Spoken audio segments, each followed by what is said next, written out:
ಅಪ್ಪ, ನಾವು ಸಭೆಗೆ ಯಾರಾಗಿದ್ದೀವಿ ಅಪ್ಪ, ಸಭೆಯಲ್ಲಿ ಆತ್ಮಸ್ವರೂಪ ನಮ್ಮನ್ನು ಯಾವುದಕ್ಕಾಗಿ ಇಟ್ಟಿದ್ದೀರಾ ಅಂತ ಹೇಳಿ ನಾವು ಅರಿತುಕೊಳ್ಳುವಂತೆ ನನ್ನ ದೇವರ ಕೃಪೆ ಮಾಡು ರಾಜ. ನಾವು ಚಿಕ್ಕ ಗುಂಪಾಗಿದ್ದರೂ ಯಜಮಾನನೇ ದೊಡ್ಡ ಸೈನ್ಯವಾಗಿ ಬದಲಾಯಿಸುವುದು ಆತ್ಮಸ್ವರೂಪದಿಂದ ಮಾತ್ರ ಸಾಧ್ಯಪ್ಪ. ನಮ್ಮನ್ನೇ ನಾವು ತಗ್ಗಿಸ್ತಾ ಇದ್ದೇವೆ. ಯೇಸು ಕ್ರಿಸ್ತನ ನಾಮದಲ್ಲಿ ಬೇಡಿ ಹೊಂದುತ್ತೇವೆ ತಂದೆ. Amen, amen, amen. Hallelujah, hallelujah.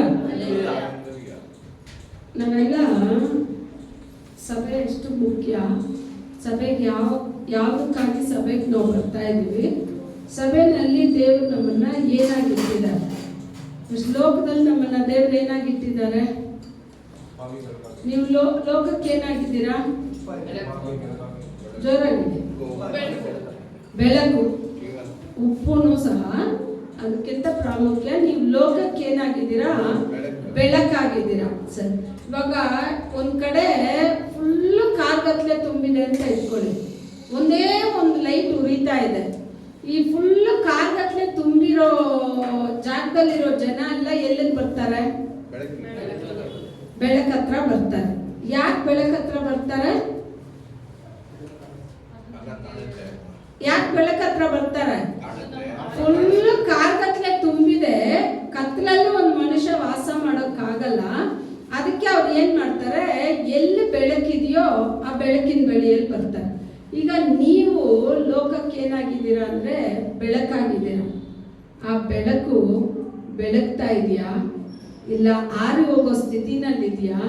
ಇನ್ನು ಸಭೆಗಳು 24 ಗಂಟೆ ಬೆಳೀತಾನೆ ಇರಬೇಕು, ಬೆಳಗ್ತಾನೆ ಇರಬೇಕು. ಆದ್ರೆ ಏನಿಲ್ಲ, ಸಭೆ ಅನ್ನೋ ಭಯನೇ ಜನಗಳಿಗೆ ಇಲ್ದಂಗೆ ಕೊರತೆ ಆಗಿದೆ.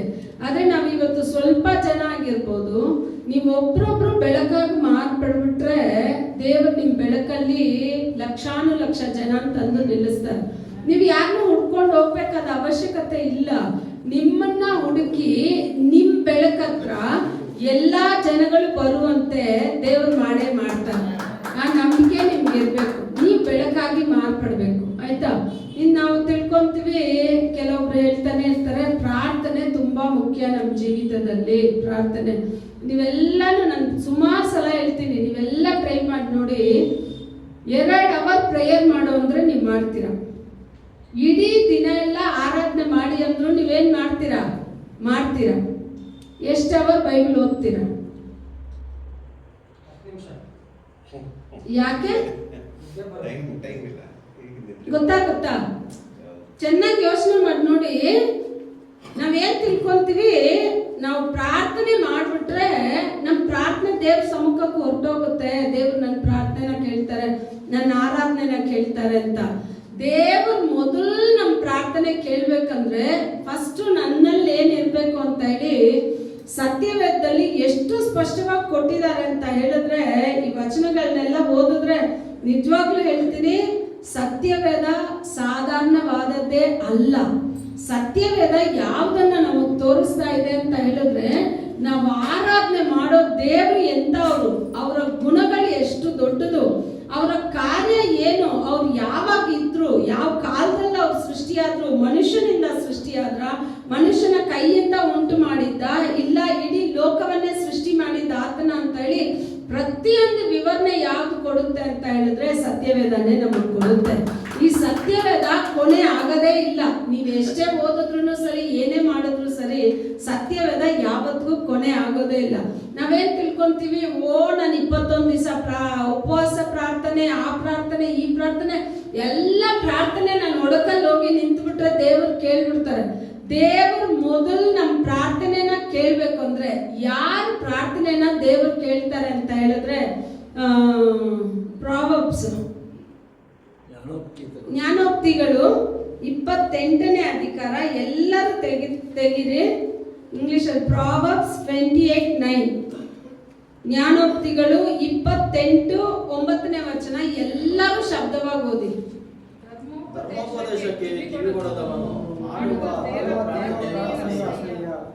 ಏನಂತೆ ನಿಮ್ಗೆ ಹಂಗ್ ಕೊಟ್ಟಿದ್ದಾರೆ. ತಮಿಳಲ್ಲಿ ಎಷ್ಟು ಸುಂದರವಾಗಿ ಕೊಟ್ಟಿದ್ದಾರೆ ನೋಡಿ. ವೇದத்தை ಕೇಳಾದಬಡಿ, ಸತ್ಯವೇದವನ್ನ ವೇದத்தை ಕೇಳಾದ கொடாதபடி தன் செவியை விலக்குகிறவனுடைய ஜெபம் எனக்கு ಅರುವರ್ಪಾನದು. ಸತ್ಯವೇದವನ್ನ ಕೇಳಿದೆ, ಸತ್ಯವೇದಕ್ಕೆ ಆದ್ಯತೆ ಕೊಡದೆ, ಸತ್ಯವೇದವನ್ನ ಕರ ಹಿಡಿದು ನಾವು ನಡೆಯದೆ ನಾವು ಪ್ರಾರ್ಥನೆ ಮಾಡ್ತೀವಿ ಅಂತ ಹೇಳಿದ್ರೆ ಆ ಪ್ರಾರ್ಥನೆ ವ್ಯರ್ಥ ಅಂತ. அவனுடைய ஜெபம் ಅರುವರ್ಪಾನದು, ಅಸಹ್ಯ. ಏನೋ ಎಲ್ಲ ಗಮನ ಇಟ್ಟು ಕೇಳಿ, ನೀವೆಲ್ಲೂ ಅಲ್ಲಿ ಇಲ್ಲೂ ನಿಮ್ ಗಮನನ ಹರಿಯೋಕೆ ಬಿಡ್ಬೇಡಿ. ಯಾಕೆ ಹೇಳ್ತೀವಂದ್ರೆ ಈಗಲೇ ನೋಡಿ ಸಭೆ ಎಷ್ಟು ಖಾಲಿಯಾಗಿದೆ. ಸಭೆಯ ಬೆಳಕಲ್ಲಿ ಜನಗಳು ಬರಬೇಕು, ಓಡ್ ಬರಬೇಕು, ಸರಿನಾ? ಆವತ್ತು ಯೆರೂಸಲೇಮ್ನಲ್ಲಿ ಅಷ್ಟು ದೊಡ್ಡ ಜಾತ್ರೆ ನಡೀತಾ ಇದ್ರೆ ಜಾತ್ರೆನಲ್ಲಿ ಜನ ಎಲ್ಲೆಲ್ಲೋ ಚೆದ್ರು ಹೋಗಿದ್ರು ಒಂದು ಅಭಿಷೇಕ ಅಷ್ಟು ಜನರ ಮನವನ್ನ ಸೆಳೆಯಿತು. ಅಷ್ಟು ಜನರು ಯಾವ ಹಾಡಿಗೂ ಯಾವ ಶಬ್ದಕ್ಕೂ ಕಿವಿ ಕೊಟ್ಟಿಲ್ಲ. ಈ ಮೇಲ್ ಮಾಡಿ ಮನೆಯಿಂದ ಒಂದು ಶಬ್ದ ಹೊರಡ್ತಾ ಇದೆ, ಈ ಶಬ್ದ ಎಂತದು ಅಂತ ನೋಡಿದ್ರು. ಆಗ ನಾವಿರೋ ಈ ಸ್ಥಳ ಎಲ್ಲ ಕಣ್ಗಳು ನೋಡ್ಬೇಕಂದ್ರೆ ಮೊದಲು ಇಲ್ಲಿ ಅಭಿಷೇಕ ತುಂಬಿರ್ಬೇಕು, ದೇವರಿಗೆ ಭಯಪಡೋ ಭಯ ತುಂಬಿರ್ಬೇಕು, ದೇವರಿಗೆ ನಾವೆಲ್ಲರೂ ಬೆಳಕಾಗಿ ಮಾರ್ಪಡ್ಬೇಕು. ಆಗ ಬೆಳಕಾಗಿ ಮಾರ್ಪಡ್ಬೇಕಂದ್ರೆ ಯಾರ ಪ್ರಾರ್ಥನೆನ ದೇವ್ರು ಕೇಳ್ತಾರೆ? ಎಲ್ಲಾರ ಪ್ರಾರ್ಥನೆನೂ ದೇವ್ರು ಕೇಳ್ತಾರ? ನಾನು ನಿಮ್ಮನ್ನೇ ಪ್ರಶ್ನೆ ಆಗ್ತೀನಿ ಸರ್. ಎಲ್ಲರೂ ಪ್ರೇಯರ್ ಮಾಡ್ತೀವಿ, ಎಲ್ಲಾರ ಪ್ರಾರ್ಥನೆನೂ ದೇವ್ರು ಕೇಳ್ತಾರ? ಯಾರ ಪ್ರಾರ್ಥನೆನ ದೇವ್ರು ಕೇಳ್ತಾರೆ? ಫಸ್ಟು ನನ್ನ ಪ್ರಾರ್ಥನೆ ದೇವರ ಸಮ್ಮುಖಕ್ಕೆ ಹೋಗುತ್ತಾ ಇಲ್ವಾ ಅನ್ನೋ ನಿಶ್ಚಯ ನನಗಿರ್ಬೇಕು. ಇಲ್ಲಿ ವಚನ ಸ್ಪಷ್ಟವಾಗಿ ಹೇಳ್ತಾ ಇದೆ, ವೇದ ವಾಕ್ಯಕ್ಕೆ, ದೇವರ ವಚನಕ್ಕೆ ಕಿವಿಗೊಡದೆ ಇರೋನ ಪ್ರಾರ್ಥನೆ ನನಗೆ ಅಸಹ್ಯ ಅಂತ ಹೇಳ್ತಾ ಇದೆ. ಅವಾಗ ವೇದ ವಚನಕ್ಕೆ ಏನ್ ಕಿವಿ ಕೊಟ್ಟಿಲ್ಲ ಅಂತ ಹೇಳಿದ್ರೆ, ಸಭೆನಲ್ಲಿ ಹಿಂಗ್ ನಡೀರಿ, ಇದನ್ನ ಮಾಡಿ, ಇದನ್ನ ಕಲ್ತ್ಕೊಳ್ಳಿ, ಈ ಸ್ವಭಾವಗಳನ್ನ ಬಿಡಿ, ಈ ಸ್ವಭಾವಗಳನ್ನ ನೀವು ಮಾಡ್ಕೊಳ್ಳಿ, ಈ ಗುಣಗಳನ್ನ ಬದಲಾಯಿಸಿ ಅಂತ ಹೇಳಿ ನಾವ್ ಎಷ್ಟೇ ಕಿರ್ಚ್ತಾ ಇದ್ರು ನಿಮ್ ಗುಣಗಳು ಏನಾಗ್ತಾ ಇಲ್ಲ, ಬದಲಾಗ್ತಾ ಇಲ್ಲ. ನಿಮ್ ಮನಸ್ಸು ಬದಲಾಗ್ತಾ ಇಲ್ಲ, ನಿಮ್ಮ ಆತ್ಮಗಳು ಬದಲಾಗ್ತಾ ಇಲ್ಲ ಅಂತ ಹೇಳಿದ್ರೆ ನಾವಿಲ್ಲಿ ನಿಂತ್ಕೊಂಡು ಎಷ್ಟೇ ಕಿರ್ಚಿದ್ರು ಅದು ಏನಾಗಿರುತ್ತೆ ಅಂದ್ರೆ, ವಚನ ಹೇಳ್ತಾ ಇದೆ, ಕನ್ನಡದಲ್ಲಿ ನನಗೆ ಗೊತ್ತಿಲ್ಲ, ತಮಿಳಲ್ಲಿ ಹೇಳ್ತಾ ಇದೆ, ಎವ್ವளவு வினோதமாய் ஊதினாலும் செவி கொடாதபடி செவிட்டு விரியானை போல. ಸೆವೆಟ್ಟು ವಿರಿಯಾನ್ ಅಂದ್ರೆ ಹಾವಿಗೆ ಕಿವಿ ಇಲ್ಲ, ಎಷ್ಟೇ ವಿನೋದವಾಗಿ ಊದಿದ್ರು ಅದೇನ್ ಕೊಟ್ಟಿಲ್ಲ ಅಂತೆ. ಅವಾಗ ಮೊದಲು ಇಲ್ಲಿ ನಿಮ್ಗೆ ಏನ್ ನಾವು ಹೇಳ್ಕೊಡ್ತೀವೋ ಅದನ್ನ ನೀವು ಕೈಗೊಳ್ಳಿಲ್ಲ ಅಂತ ಹೇಳಿದ್ರೆ ನಾನು ಎಷ್ಟೇ ಪ್ರಾರ್ಥನೆ ಮಾಡಿದ್ರು ಆ ಪ್ರಾರ್ಥನೆ ವ್ಯರ್ಥ. ನಾವು ಪ್ರತಿದಿನ, ನಾನು ಮೊದಲನೇ ಅದಕ್ಕೆ ಹೇಳಿದ್ದು, ಪ್ರತಿ ಬಾರಿ ಹೇಳೋದೇನಂದ್ರೆ, ಇದೇನಂತ ಅವ್ರು ಹೇಳಿದ್ರು, ಡ್ರೆಸ್ಸಿಂಗ್ ಟೇಬಲ್ ತಗೊಂಡ್ರು ಅಂತ. ಓಕೆನಾ? ಡ್ರೆಸ್ಸಿಂಗ್ ಟೇಬಲ್ ಏನಕ್ಕೆ ತಗೊಂತಾರೆ? ನೋಡೋಕೆ. ಇವಾಗ ನೀವೆಲ್ಲ ಚರ್ಚಿಗೆ ರೆಡಿ ಆದ್ರಲ್ಲ, ರೆಡಿ ಆದ್ಮೇಲೆ ಎಲ್ಲೋಗಿ ನಿಂತ್ಕೊಂತೀರಾ? ಕನ್ನಡಿ ಮುಂದೆ, ಡ್ರೆಸ್ಸಿಂಗ್ ಟೇಬಲ್ ಮುಂದೆ, ಕನ್ನಡಿ ಮುಂದೆ ಹೋಗಿ ನಿಂತ್ಕೊಂತೀರಾ. ಯಾಕೆ ನಿಲ್ತೀರಾ? ಚೆನ್ನಾಗಿ ಕಾಣೋದು. ನೆಕ್ಸ್ಟ್ ಅದಕ್ಕೆ ಮುಂಚೆ ಮೇಕಪ್ ಸರಿಯಾಗಿ ಮಾಡಿದೀವಾ ಇಲ್ವಾ, ಪೌಡರ್ ಹೆಚ್ಚಾಗಿದೆ, ನೀವು ಸ್ವಲ್ಪ ಪೌಡರ್ ಹೆಚ್ಚಾಗಿ ಹಾಕೊಂಡ್ಬಿಡಿ. ನಾವು ಕಪ್ಪಗಿದ್ದೀವಿ, ಬಿಳಿ ಪೌಡರ್ ಹಾಕೊಂಡು ಆಚೆ ಬಂದ್ಬಿಟ್ರೆ ಎಲ್ಲ ನಮ್ಮ ಮುಖ ನೋಡ್ತಾರೆ ಅಂದ್ರೆ ಗೊತ್ತಾಗ್ಬೇಕು ಏನೋ ಹೆಚ್ಚಿಗೆ ನಮ್ಮ ಮುಖದಲ್ಲಿದೆ. ಈ ತರ ಯಾರು ನಮ್ಮನ್ನ ನೋಡಿ ನಗ್ಬಾರ್ದು ಅಂತ ಹೇಳಿ ನಾವೇನ್ ಮಾಡ್ತೀವಿ, ಹೋಗಿ ಕನ್ನಡಿ ಮುಂದೆ ನಿಂತ್ಕೊಂಡು ತಲೆ ಸರಿಯಾಗಿ ಬಾಚಿದ್ದೀನ, ಲಿಪ್ಸ್ಟಿಕ್ ಸರಿಯಾಗಿ ಹಾಕಿದೆ, ಎಲ್ಲ ಕರೆಕ್ಟ್ ಆಗಿದೆಯಾ ಅಂತ ನೋಡ್ತೀವಿ. ಆಗ ಇದು ಶರೀರಕ್ಕೆ ನೋಡುವ ಕನ್ನಡಿ, ಆದ್ರೆ ಆತ್ಮನ ನೋಡಕ್ ಒಂದು ಕನ್ನಡಿ ಇದೆ, ಅದು ದೇವರ ವಾಕ್ಯ. ಈ ಕನ್ನಡಿ ಮುಂದೆ ನಾವು ಪ್ರತಿದಿನ ಹೋಗಿ ನಿಲ್ಬೇಕು. ಅಪ್ಪ, ನಿನ್ ವಾಕ್ಯ ಹೇಳ್ತಾ ಇದೆ ನನ್ನಲ್ಲಿ ಯಾವ್ದೋ ಗುಣ ನಿನಗೆ ಮೆಚ್ಚುಗೆ ಇಲ್ಲದೆ ಇದೆ, ಅದನ್ನ ಬದಲಾಯಿಸು ಅಂತ ಹೇಳಿ ಇಲ್ಲಿ ವಚನ ಹೇಳ್ತಾ ಇದೆ. வேதத்தை கேளாதபடி தன் செவியை விலக்குகிறவனுடைய ஜெபம் எனக்கு அருவருப்பானது. ದುರ್ಮಾರ್ಗದಿಂದ ಮಾಡುವ ಪ್ರಾರ್ಥನೆ, ದುರ್ಮಾರ್ಗರ ಪ್ರಾರ್ಥನೆ ಅಸಹ್ಯ. ಅದನ್ನ ದುರ್ಮಾರ್ಗದಿಂದ ಮಾಡಿದ್ರೆ ಇನ್ನೂ ಅಸಹ್ಯ. ಅರ್ಥ ಆಗುತ್ತಾ ನಿಮ್ಗೆ? ದುರ್ಮಾರ್ಗರ ಪ್ರಾರ್ಥನೆ ಅಸಹ್ಯ ದೇವ್ರಿಗೆ. ಅದನ್ನ ದುರ್ಮಾರ್ಗದಲ್ಲೇ ನಾನು ನಿಂತ್ಕೊಂಡು ನಾನು ಮಾಡ್ತೀನಿ ಅಂದ್ರೆ ನನ್ನ ಪ್ರಾರ್ಥನೆ ಹೆಂಗ್ ಮೆಚ್ಚೋಕೆ, ದೇವ್ರನ್ನ ಮೆಚ್ಚೋಕ್ ಸಾಧ್ಯನಾ? ನಮ್ ಪ್ರಾರ್ಥನೆ ಹೆಂಗಿರ್ಬೇಕು ಅಂತ ಹೇಳಿದ್ರೆ, ನಾನು ಹೆಂಗಿರ್ಬೇಕು ಅಂತ ಹೇಳಿದ್ರೆ, ಪರಲೋಕದ ದೇವರ ಕಣ್ಗಳು ಪ್ರತಿ ಕ್ಷಣ ನನ್ನ ನೋಡ್ತಾನೆ ಇದೆ. ಆ ಗಮನನ ನನ್ನ ಕಡೆ ನಾನು ಸೆಳಿಬೇಕು. ಅಯ್ಯೋ, ಇಷ್ಟು ದುಷ್ಟರ ಮಧ್ಯೆ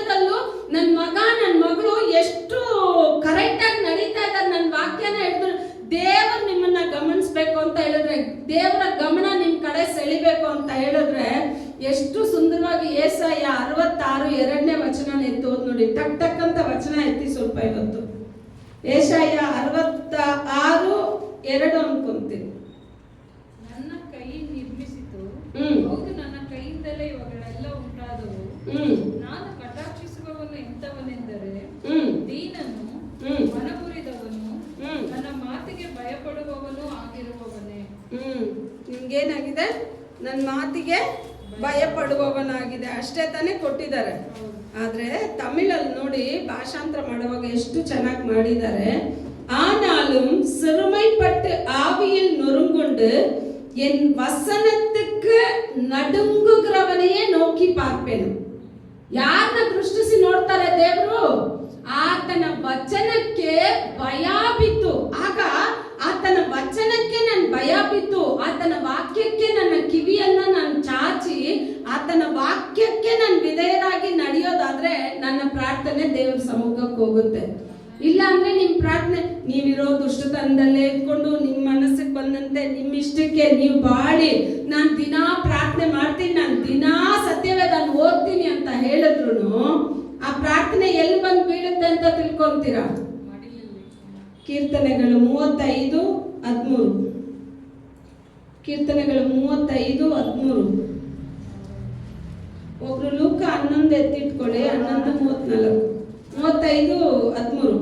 ನಾನಾದರೂ ಅವರ ಅಸ್ವಸ್ಥ ಕಾಲದಲ್ಲಿ ಗೋಣಿತಟ್ಟನ್ನೇ ಕಟ್ಟಿಕೊಂಡಿದ್ದೆನು, ಉಪವಾಸದಿಂದ ನನ್ನ ಆತ್ಮವನ್ನು ನೋಯಿಸಿದೆನು, ನನ್ನ ಪ್ರಾರ್ಥನೆಯು ನನ್ನ ಎದೆಗೆ ತಿರುಗಿತು. ಎದೆಗೆ ಬಂದ್ಬಿಡ್ತು. ಎದೆಯಿಂದ ನೀವು ಪ್ರಾರ್ಥನೆ ಮಾಡ್ತೀರಾ, ಎದೆ ಚೆನ್ನಾಗಿಲ್ಲ, ಹೃದಯ ಚೆನ್ನಾಗಿಲ್ಲ, ಟಕ್ಕಂತ ಅಲ್ಲಿಂದ ಬಿಸಾಕ್ಬಿಟ್ರು. ನಿಮ್ ಪ್ರಾರ್ಥನೆ ಏನ್ ಹೇಳೋದು, ಈ ಮಾಡಿ ದಾಟಿನೂ ಹೋಗೋದಿಲ್ಲ. ಯಾವಾಗ ಹೋಗೋದಿಲ್ಲ ಅಂದ್ರೆ ದೇವ್ರಿಗೆ ಮೆಚ್ಚುಗೆ ಇಲ್ಲ ಅಂದ್ರೆ ಹೋಗೋದಿಲ್ಲ. ನಾವು ತಿಳ್ಕೋಬಾರ್ದು ನನ್ನ ದಾರಿ ಹೆಂಗಾದ್ರೂ ಇರ್ಲಿ, ಆದ್ರೆ ನಾನು ಪ್ರಾರ್ಥನೆ ಮಾಡ್ಬಿಟ್ರೆ ಇಲ್ಲಿ ಹೇಳ್ತಾ ಇದೆ, ನನ್ನನ್ನು ತಗ್ಗಿಸಿ ಗೋಣಿ ತಟ್ಟನ್ನ ಕಟ್ಟಿ ಉಪವಾಸದಿಂದ ನನ್ನ ಆತ್ಮವನ್ನ ನಾನು ನಶಿಸಿಕೊಂಡ್ರು ನನ್ನ ಪ್ರಾರ್ಥನೆ, ನನ್ನ ಜೀವಿತ ಕರೆಕ್ಟ್ ಆಗಿ ಇಲ್ಲ ಅಂದ್ರೆ ನನ್ನ ಪ್ರಾರ್ಥನೆ ನನ್ನ ಎದೆ ಮೇಲೆ ಬಂದು ಬಿದ್ಬಿಡುತ್ತೆ. ಅವನುடைய ಜಬಂ ಅವನ್ ಮಡಿಯಿಲೆ ವಿಳುಂದುಡು. ಮಡಿಯಿಲೆ ಅಂತ ಹೇಳಿದೆ ತಮಿಳಲ್ಲಿ. ಆಗ ಯೋಚನೆ ಮಾಡಿ, ನಿಮ್ಗೆ ಹೇಳ್ದೆ ನಾನು ಲೂಕ 11ನೇ ಅಧಿಕಾರ ಎತ್ತಿಟ್ಕೊಳ್ಳಿ ಅಂತ. ಆಗ ವಾಕ್ಯಕ್ಕೆ ನೀವು ಎಷ್ಟು ವಿಧೇಯರಾಗ್ತಿರೋ.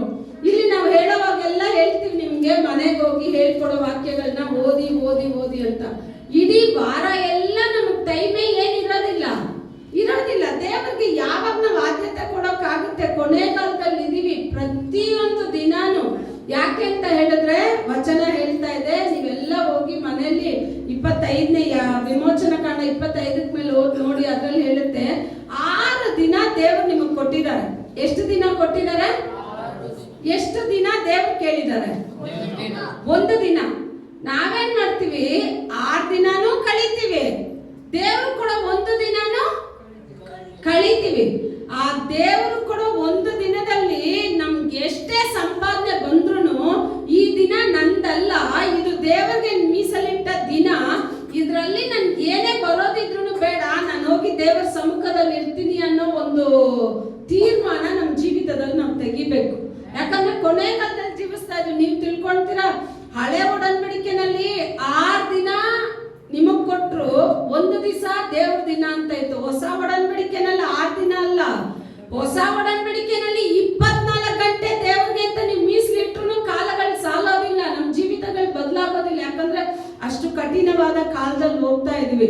ನಿಮ್ ಬೆಳಕಲ್ಲಿ ಈ ಲೋಕ ಬರ್ಬೇಕು. ಈ ಸಭೆಯಲ್ಲಿ ಇಲ್ಲಿ ನಡೆಯುವ ಆರಾಧನೆ, ಇಲ್ಲಿ ನಡೆಯುವ ಒಂದೊಂದು ಕಾರ್ಯ ಆಚೆ ಹೋಗ್ಬೇಕಂದ್ರೆ ನನ್ನನ್ನು ಹೋಗಿ ನಾನು ಆಚೆ ತೋರ್ಪಡಿಸ್ಕೊಳ್ಳೋದಲ್ಲ, ನಿಮ್ಮ ವಾಸನೆಯನ್ನ ದೇವರೇ ಹರಡೋಗ್ಬಿಟ್ಬಿಡ್ತಾರೆ.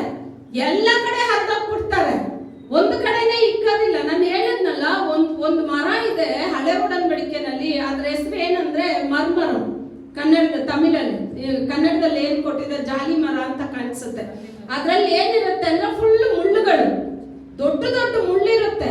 ಆ ಮುಳ್ಳು ಏನಂದ್ರೆ ಆ ಗಾಳಿ ಹಿಂಗ್ ಬಡಿಯೋವಾಗ ಆ ಎಲೆ ಮೇಲೆನೆ ನೀವು ಹೋಗಿ ಜಾಲಿ ಮರ ಅಂತ ಹಾಕಿ ನೋಡಿ, ಅದ್ ಏನಾಗುತ್ತೆ, ಆ ಮುಳ್ಳುಗಳು ಬಂದ್ಬಿಟ್ಟು ಪದೇ ಪದೇ ಆ ಮರನ್ನ ಚುಚ್ಚುತ್ತೆ.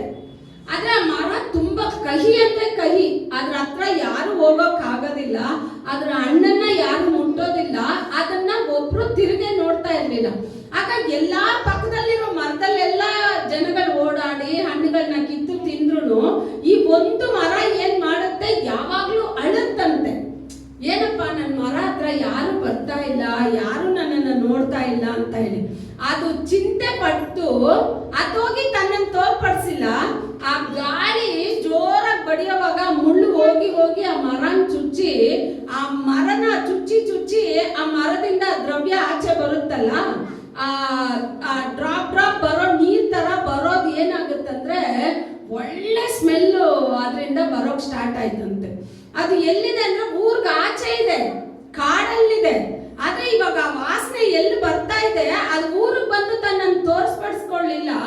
ಅದ್ರ ವಾಸನೆ ಎಲ್ಲಿ ಹರಡು ಬರ್ತಾ ಇದೆ, ಆ ಗ್ರಾಮದ ಒಳಗಡೆ ಬರ್ತಾ ಇದೆ. ಗ್ರಾಮದ ಜನ ನೋಡ್ತಾರೆ ಈ ವಾಸನೆ ಎಲ್ಲಿಂದ ಬರುತ್ತೆ ಅಂತೇಳಿ ಆ ಪರಿಮಳವನ್ನು ಹುಡ್ಕೊಂಡು ಯಾರು ಹೋಗ್ತಾರಂದ್ರೆ ಜನಗಳು ಹೋಗೋಕ್ ಸ್ಟಾರ್ಟ್ ಮಾಡ್ತಾರೆ. ಅಲ್ಲಿ ಹೋಗಿ ನೋಡಿದ್ರೆ ಆ ಮರ ಯಾರು ಬೇಡ ಅಂತ ಎಲ್ಲರೂ ತಳ್ಳಿಟ್ರು. ಇದು ಏನಕ್ಕೂ ಲಾಭನೇ ಇಲ್ಲ, ಇದರಲ್ಲಿ ಏನು ಫಲನೇ ಇಲ್ಲ ಅಂತ ಹೇಳಿ ಯಾರು ತಳ್ಳಿಟ್ರು, ಆ ಕಣ್ಣೀರಿನ ದೇವರು ನೋಡಿ ಆ ಮರದ ವಾಸನೆನ ಊರೊಳಗಡೆ ತಂದ್ರಂತೆ. ಈಗ ಆ ಒಂದು ಮರ ಟೆಂಡರ್ ತೆಗಿಬೇಕು ಅಂತ ಹೇಳಿದ್ರು, ದ್ರವ್ಯ ಸೆಂಟ್ ತಯಾರು ಮಾಡ್ತಾರಲ್ಲ, ಆ ಒಂದು ಸೆಂಟ್ ತಯಾರು ಮಾಡಕ್ಕೆ ಇವಾಗೆಲ್ಲ ಮರಗಳನ್ನ ಗಾರ್ಡನ್ ಎಲ್ಲ ಟೆಂಡರ್ ತೆಗಿತಾರಲ್ಲ, ಒಂದು ಮರದ ಬೆಲೆ 1,20,000. ಒಂದು ಮರದ ಬೆಲೆ. ಒಂದಕ್ಕೂ ಉಪಯೋಗ ಇಲ್ಲ ಅಂತ ಕಣ್ಣೀರಿಟ್ಟ ಆ ಮರವನ್ನೇ, ಒಂದು ಮರವನ್ನೇ ದೇವರು ಅದಕ್ಕೆ ಒಂದು ಶ್ವಾಸನ ಕೊಟ್ಟು, ಅದಕ್ಕೊಂದು ಘನತೆನ ಕೊಟ್ಟು, ಅದರ ವಾಸನೆನ ಹರಡೋಕೆ ಆಚೆ ಬಿಟ್ರು ಅಂತ ಹೇಳಿದ್ರೆ, ನೀವು ದೇವರಿಗೆ ಮೆಚ್ಚುಗೆಯಾಗಿ ಬದಲಾಗುವಾಗ ನಿಮ್ಮ ವಾಸನೆನ ದೇವರು ಆಚೆ ಹರಡೋಕೆ ಬಿಡ್ತಾರೆ. ಅದನ್ನ ಬಿಟ್ಟು ನಾನು ಹೋಗಿ ನನ್ನನ್ನು ತೋರ್ಪಡಿಸ್ಕೊಂಡ್ರೆ ಯಾವ ಕಾರ್ಯನೂ ಆಗೋದಿಲ್ಲ. ಆಗ ಇಲ್ಲಿಂದ ಶಬ್ದಗಳು ಹೊರಡಬೇಕು, ದೇವರ ಆಲಯದಿಂದ ಶಬ್ದ ಹೊರಡಬೇಕು, ದೇವರ ಆಲಯದಿಂದ ಪ್ರಾರ್ಥನೆ ಹೊರಡಬೇಕು, ದೇವರ ಆಲಯದಿಂದ ವಚನಗಳು ಹೋಗ್ತಾನೆ ಇರ್ಬೇಕು. ಅವಾಗ ನೀವೆಲ್ಲ ಹೆಂಗಿರ್ಬೇಕಂದ್ರೆ ನೀವೆಲ್ಲ ಬೆಳಕಾಗಿ ಮಾರ್ಪಡ್ಬೇಕು. ನೀವು ಬೆಳಕಾಗಿ ಮಾರ್ಪಡ್ಬೇಕಂದ್ರೆ ಏನ್ ಮಾಡೋಣ? ನಿಮ್ಮೇಲೆ ಎಣ್ಣೆ ಸುರಿಯೋಣ. ಎಣ್ಣೆ ಸುರಿಸಿ ಒಂದು ಹತ್ತಿ ಇಟ್ಬಿಟ್ಟು ಬೆಂಕಿ ಹಚ್ಚೋಣ. ನೀವು ನಿಮ್ಮ ಶರೀರ ಬೆಳಕಾಗಿ ಮಾರ್ಪಡ್ಬೇಕಂದ್ರೆ ಏನ್ ಬೇಕು ನಿಮ್ಗೆ? ನಿಮ್ ಶರೀರ ಬೆಳಕಾಗಿ ಮಾರ್ಪಡ್ಬೇಕು, ನಿಮ್ಗೆ ಏನ್ ಬೇಕು? ಜೋರಾಗಿ ಹೇಳಿ. ಪ್ರಾರ್ಥನೆ. ಇವಾಗ ತಾನೇ ಇಷ್ಟು ಹೇಳ್ರಿ, ಸರಿ, ಡೌಟೇ ಬೇಡ. ನೀವು ಬೆಳಕಾಗಿ ಮಾರ್ಪಡ್ಬೇಕಂದ್ರೆ ನಮ್ಮ ಜೀವಿತದಲ್ಲಿ ಸರ್ ನಿಮ್ಮನ್ನ ಬೆಳಕಾಗಿ, ಈ ಶರೀರದಲ್ಲಿ ನಿಮ್ಮನ್ನ ಬೆಳಕಾಗಿ ಮಾರ್ಪಡಿಸೋದು ಯಾವುದು ಅಂತ ಹೇಳ್ತೀರಾ? ಶರೀರ ಇದೆಯಲ್ಲ, ನಿಮ್ದ್ರಲ್ಲೇ ಎಕ್ಸಾಂಪಲ್ ಶರೀರ ಇದೆ. ಶರೀರದಲ್ಲಿ ನಿಮ್ಮನ್ನ ಬೆಳಕಾಗಿ ಯಾವ್ದು ಮಾರ್ಪಡಿಸುತ್ತೆ ಅಂತ ನೀವು ತಿಳ್ಕೊಂತೀರಾ? ಬ್ರದರ್ ಹೇಳಿದ್ರು ಪ್ರಾರ್ಥನೆ, ನುಡಿ, ನಡೆ. ಆಮೇಲೆ ಈ ಕಡೆ ಮಾತು, ನಡೆ, ನುಡಿ. ಮಾತು, ನಡೆ, ನುಡಿ. ಓಕೆ, ಬೆಳಕಾಗಿ ಮಾರ್ಪಡಿಸುತ್ತೆ ಅಂದ್ರು. ಬೇರೆ ಅವ್ರು ಹೇಳ್ತಾರೆ ಊಟ ತಿಂದ್ರೆ ಬೆಳಕಾಗಿ ಮಾರ್ತೀವಿ ಅಂತ ಅವ್ರು ಹೇಳ್ತಾರೆ. ವಾಕ್ಯ ನೆಕ್ಸ್ಟ್ ನಾನು ಹೇಳಿದ್ರೆ ನಿಮ್ ಶರೀರದಲ್ಲಿ, ನಿಮ್ ಶರೀರದ ಅಂಗಗಳಿದೆಯಲ್ಲ, ನಿಮ್ ಶರೀರದಲ್ಲಿ ನಿಮ್ಮನ್ನ ಯಾವ್ದು ಬೆಳಕಾಗಿ ಮಾರ್ಪಡಿಸುತ್ತೆ ಅಂತ ಕೇಳಿದೆ. ಅವ್ರು ಹೇಳಿದ್ರು ಮಾತು, ನಡೆ, ನುಡಿ ಅಂತ. ಸರಿ, ಯಾವ್ದು ಬೆಳಕಾಗಿ ಮಾರ್ಪಡಿಸುತ್ತೆ ಅಂತ ನೋಡೋಣ. ಸತ್ಯ. ಅವಾಗ ಇಷ್ಟು ದಿನ ಈ ಸತ್ಯವೇದ ನೀವು ಕರೆಕ್ಟಾಗಿ ಓದಿಲ್ಲ ಅನ್ನೋದು ಕನ್ಫರ್ಮ್ ಆಯ್ತು ನನಗೆ. ಅದೇ ಹೇಳಿ, ಇವಾಗ ಏನ್ ಹೇಳ್ದೆ, ನೀವು ಸರಿಯಾಗಿ ಸತ್ಯವೇದ ಓದಿಲ್ಲ ಅನ್ನೋದು ಕನ್ಫರ್ಮ್ ಆಯ್ತು ಅಂದೆ. ಹೃದಯ ಅಂದ್ರು ಇಲ್ಲಲ್ಲ. ಹೋಗಿ ಲೂಕಾ ಯಾರೋ ಎಲ್ಲರೂ ನಂದು ಒಂದು ಚಪ್ಪಾಳೆ ತಟ್ಟಿ. ಅವ್ನು ತಿಳಿದು ಹೇಳಿದ್ನೋ ಆಪ್ಷನ್ ಅಲ್ಲಿ ಹೇಳಿದ್ನೋ, ಒಟ್ಟಲ್ಲಿ ಅವನೇನ್ ಹೇಳ್ದ ತಟ್ಟಿ. ಅದನ್ನ ತಟ್ಟಕ್ಕೂ ಕಷ್ಟ. ನಿಮ್ಮಿಂದ ಚಿಕ್ಕ ಒಂದು ಆಪ್ಷನ್ ಅಲ್ಲಿ ಆದ್ರೂ ಅವನೇನ್ ಮಾಡ್ದ, ಉತ್ತರ ಕೊಟ್ಟ. ಒಂದು ಮನುಷ್ಯನ ಶರೀರಕ್ಕೆ ಬೆಳಕು ಯಾವುದು ಅಂದ್ರೆ ಅವನ ಕಣ್ಣು. ಇಲ್ಲಿ ವಚನ ಹೇಳುತ್ತೆ ನೋಡಿ, ಲೂಕ. ನಾನು ಇದನ್ನ ನಿನ್ನೆ ರಾತ್ರಿ ಓದವಾಗ ಲೂಕ 11ನೇ ಅಧಿಕಾರ 34ರಿಂದ ಓದಿ. ನಿನ್ನ ಕಣ್ಣು ದೇಹಕ್ಕೆ ದೀಪವಾಗಿದೆ. ನಿನ್ನ ಕಣ್ಣು ದೇಹಕ್ಕೆ ದೀಪವಾಗಿದೆ. ಇವಾಗ ಗೊತ್ತಾಯ್ತಾ? ನಿಮ್ ದೇಹಕ್ಕೆ ಯಾವ್ದು ದೀಪ? ದೇವರ ವಾಕ್ಯ ನಿಮ್ ದಾರಿಗೆ ದೀಪವಾಗಿ ಬದಲಾಗ್ಬಿಡುತ್ತೆ. ಹೇಳುತ್ತಲ್ಲ, ವಚನ ನನ್ನ ಕಾಲಿಗೆ ದೀಪವಾಯ್ತು. ಯಾವಾಗ ದೀಪ ಆಗುತ್ತೆ ಅಂದ್ರೆ ನಿನ್ನ ಕಣ್ಣು ಮೊದಲು ಏನಾಗ್ಬೇಕು? ದೀಪ ಆಗ್ಬೇಕು. ನೆಕ್ಸ್ಟ್ ಓದಿbude. ನಿನ್ನ ಕಣ್ಣು ನೆಟ್ಟಗಿರುವಾಗ ಅದರಂತೆ ನಿನ್ನ ದೇಹವೆಲ್ಲ ಬೆಳಕಾಗಿರುವುದು. ಕಣ್ಣು ನೆಟ್ಟಗಿದ್ರೆ ಏನ್ ಕರೆಕ್ಟ್ ಆಗಿರುತ್ತಂತೆ? ಕಣ್ಣು ನಮ್ ಚಿಕ್ಕದು ಅಂತ ಯೋಚನೆ ಮಾಡ್ತೀವಿ. ಅದಕ್ಕೆ ದೇವ್ರು ನಮ್ಮನ್ನ ಹೇಳೋದು, ಉನ್னை தொடுகிறவன் என் கண்மணியை தொடுகிறான். ಕನ್ನಡದಲ್ಲಿ ಹೇಳಿ, ಕಣ್ಣು ಗುಡ್ಡೆ. ಅವಾಗ ಕಣ್ಣು ತುಂಬಾ ಪ್ರಾಮುಖ್ಯ. ಈ ಕಣ್ಣಲ್ಲೇ ನಾವ್ ಎಲ್ಲಾ ಪಾಪ ಮಾಡೋದು. ಕಣ್ಣೇ ಎಲ್ಲಾನು. ಆಕರ್ಷಣೆ ಯಾವ್ದ್ರಿಂದ ಬರುತ್ತೆ? ಕಣ್ಣಿಂದಲೇ ಬರುತ್ತೆ. ಅವಾಗ ಫಸ್ಟ್ ದೇವ್ರು ಯಾವ್ದನ್ನ ಶುದ್ಧಿ, ಎರಡು ಎಲ್ಲರೂ ಹೇಳ್ತಾರೆ ದೀಕ್ಷಾಸ್ನಾನ ಮಾಡುವಾಗ ನಾಲಿಗೆ ಮಾತ್ರ ನೆನೆಯಲ್ಲ ಅಂತ. ನಾಲಿಗೆ ಮಾತ್ರ ಅಲ್ಲ, ಎರಡು ನೆನೆಯೋದೇ ಇಲ್ಲ. ಕಣ್ಣು ಏನ್ ಮಾಡ್ಬಿಡ್ತೀರಾ? ಕಣ್ಣು ಮುಚ್ಕೊಂಡು ಇನ್ಮೇಲೆ ಜ್ಞಾನಸ್ನಾನ ಕೊಡ್ಬಾರ್ದು, ಕಣ್ಣು ತೆಗೆದಿಟ್ಕೊಂಡೇ ದೀಕ್ಷಾಸ್ನಾನ ಕೊಡ್ಬೇಕು. ಆಯ್ತಾ? ನಾಲಿಗೆಗೆ ಅಂತ ಒಂದು ಅಭಿಷೇಕ. ಅದಕ್ಕೇನೆ ಈ ಕಣ್ಣಿಗೂ ಈ ನಾಲಿಗೆಗೂ ಈ ಲೋಕದ ಪ್ರಕಾರ ಅಭಿಷೇಕ ಅಲ್ಲ, ಪರಲೋಕದ ಅಭಿಷೇಕ. ಅದು ಅಗ್ನಿಯ ಅಭಿಷೇಕ. ನಿಮ್ ನಾಲಿಗೆನಲ್ಲಿ, ನಿಮ್ ಕಣ್ಣಲ್ಲಿ ದೇವರು ಅದನ್ನೇ ಇಟ್ಟಿರೋದು. ಸರಿನಾ? ಓದಿ ಕಂಟಿನ್ಯೂ ಮಾಡಿ ಸ್ವಲ್ಪ. ಆದ್ದರಿಂದ ಅದು ಕೆಟ್ಟದಾಗಿರುವಾಗ ಅದರಂತೆ ನಿನ್ನ ದೇಹವೆಲ್ಲ ಕೆಟ್ಟದಾಗಿರುವುದು. ಆದ್ದರಿಂದ ನಿನ್ನೊಳಗಿರುವ ಬೆಳಕೆ ಕತ್ತಲಾಗಿದೆಯೋ ಏನೋ ನೋಡು. ಒಂದು ನಿಮಿಷ, ಇಲ್ಲಿ ತಮಿಳಲ್ಲಿ ನೋಡಿ. கண்ணானது சரீரத்தின் விளக்காய் இருக்கிறது. உன் கண் தெளிவாய் இருந்தால் உன் சரீரம் முழுவதும் வெளிச்சமாய் இருக்கும். உன் கண் கெட்டதாய் இருந்தால் உன் சரீரம் முழுவதும் இருளடைந்திருக்கும். ನಿನ್ನ ಕಣ್ಣು ಕರೆಕ್ಟ್ ಆಗಿದ್ರೆ ನಿನ್ ಶರೀರ ಪೂರ್ತಿ ಬೆಳಕಾಗಿರುತ್ತಂತೆ. ಒಂದು ಅಂಗ, ಕಣ್ಣು ಬರೀ ಒಂದೇ ಒಂದು ಅಂಗ ಅಷ್ಟೇ ಅಲ್ಲ. ಈ ಒಂದು ಅಂಗ ನಮ್ಮ ಶರೀರದಲ್ಲಿ ಕರೆಕ್ಟ್ ಆಗಿತ್ತು ಅಂತ ಹೇಳಿದ್ರೆ ನನ್ನ ಶರೀರ ಪೂರ್ತಿ ಬೆಳಕಾಗಿರುತ್ತಂತೆ. ಈ ನನ್ನ ಕಣ್ಣು ದೇವರಿಗೆ ಮೆಚ್ಚುಗೆಯಾಗಿಲ್ಲ ಅಂತ ಹೇಳಿದ್ರೆ ಈ ಒಂದು ಕಣ್ಣಿನ ಮುಖಾಂತರ ನನ್ನ ಶರೀರ ಪೂರ್ತಿ ಕತ್ತಲಾಗಿರುತ್ತಂತೆ. ಇವಾಗ ನೀವು ಬೆಳಕಾಗಿ ದೇವರಿಗೆ ಮಾರ್ಪಡ್ಬೇಕಂದ್ರೆ ನಿಮ್ಗೆ ಯಾವ್ದು ಬೇಕು? ಕಣ್ಣೇನಾಗಿರ್ಬೇಕು? ಅದಕ್ಕೆ ಯೋಬನ್ ಹೇಳ್ತಾನೆ, ನನ್ನ ಕಣ್ಗಳೊಡನೆ ದೇವರೊಂದಿಗೆ ಒಡಂಬಡಿಕೆ ಮಾಡಿದ್ದೀನಿ, ನನ್ನ ಕಣ್ಣು ಪರಸ್ತ್ರೀಯನ್ನ ನೋಡೋದಿಲ್ಲ. ಏನಂತೆ? ಕಣ್ಣೊಂದಿಗೆ ಯಾರತ್ರ ಸಂಬಂಧ ಮಾಡ್ಬಿಟ್ಟಿದ್ದಾರೆ ಯೋಬನ್ ಅಂತ ಹೇಳಿದ್ರೆ, ಕಣ್ಣೊಂದಿಗೆ ದೇವರಲ್ಲಿ ನಾನು ಸಂಪರ್ಕ ಮಾಡ್ಬಿಟ್ಟಿದ್ದೀನಿ. ನನ್ನ ಕಣ್ಣು ಇನ್ ಯಾವ್ದನ್ನ ಮೆಚ್ಚೋದಿಲ್ಲ, ನನ್ನ ಕಣ್ಣು ದೇವರನ್ನ ಮಾತ್ರ ನೋಡುತ್ತೆ. ಇಲ್ಲಿ ಹೇಳ್ತಾ ಇದೆ, ನಿನ್ನ ಕಣ್ಣು ಬೆಳಕಾಗಿದ್ರೆ ನಿನ್ನ ಶರೀರ ಪೂರ್ತಿ ಬೆಳಕಾಗಿರುತ್ತಂತೆ. ನಿನ್ನ ಒಂದು ಕಣ್ಣು ಕತ್ತಲಾಯ್ತು ಅಂತ ಹೇಳಿದ್ರೆ ನಿನ್ನ ಶರೀರ ಪೂರ್ತಿ ಕತ್ತಲು. ಆಗ ನೀನು ಬೆಳಕಲ್ಲಿದೆಯಾ ಕತ್ತಲಲ್ಲಿ ಇದೆಯಾ ಅಂತ ಹೇಳಿ ನೀವೇ ಕಂಡುಹಿಡಿಬೇಕು. ಇವಾಗ ನನ್ನ ಕಣ್ಣು ಕರೆಕ್ಟ್ ಆಗಿದೆಯಾ ಇಲ್ವಾ ಅಂತ ಯಾರು ಗೊತ್ತು? ದೇವ್ರಿಗೆ ಗೊತ್ತು. ಆಮೇಲೆ ಯಾರಿಗೆ ಗೊತ್ತು? ನನಗೂ ಗೊತ್ತು.